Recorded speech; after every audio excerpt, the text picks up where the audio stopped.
They make books their business and fiction their specialty. But like David versus Goliath, they're a tiny bookstore fighting off the big book giants like Borders and Books Kinokuniya. So it's important for Books Actually owners Kenny Leck and Karen Y to stay ahead of the competition. Do you guys tweak your business strategy? Because are you having more like you mentioned earlier, poetry readings and book launches and things like that? Do you think that adds value as well?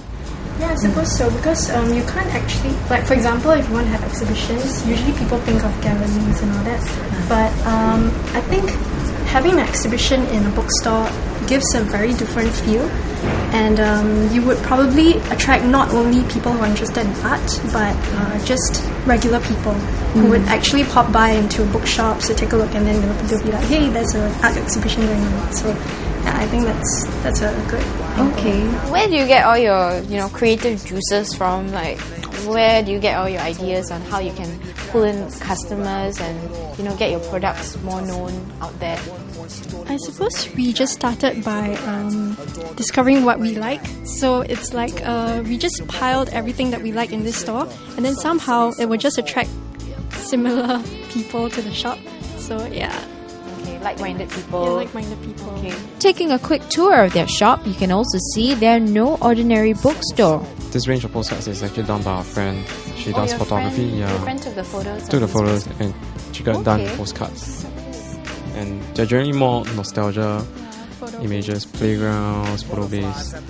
Artists. She has her own retail place also at still at Bali Lane, right? Yeah, it's at Bali Lane. Bali Lane. But she also artist by training, and she does her own zines. Comic zines.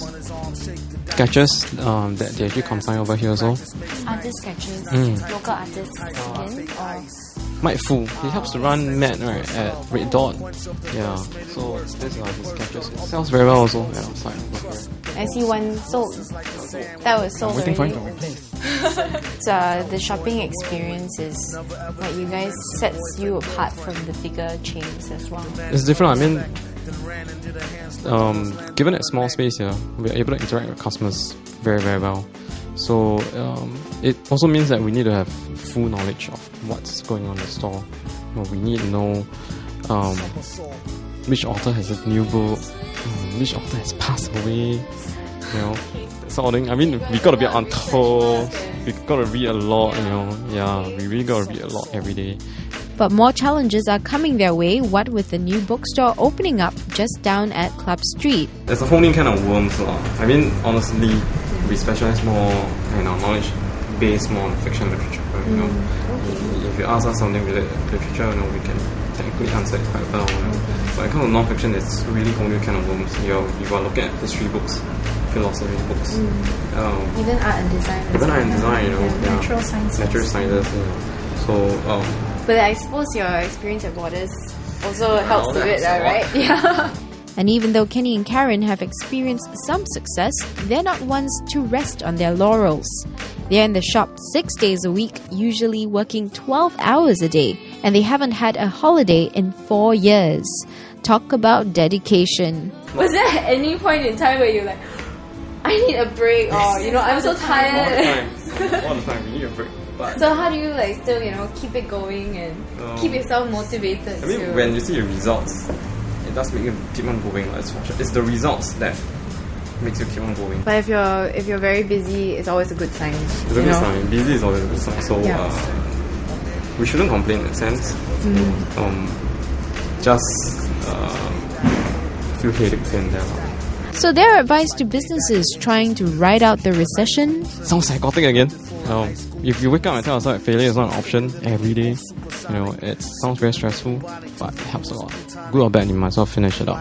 And if you are already doing it, you might as well make it a passing grade. Don't make it fail. So that's how we approach it, in that sense.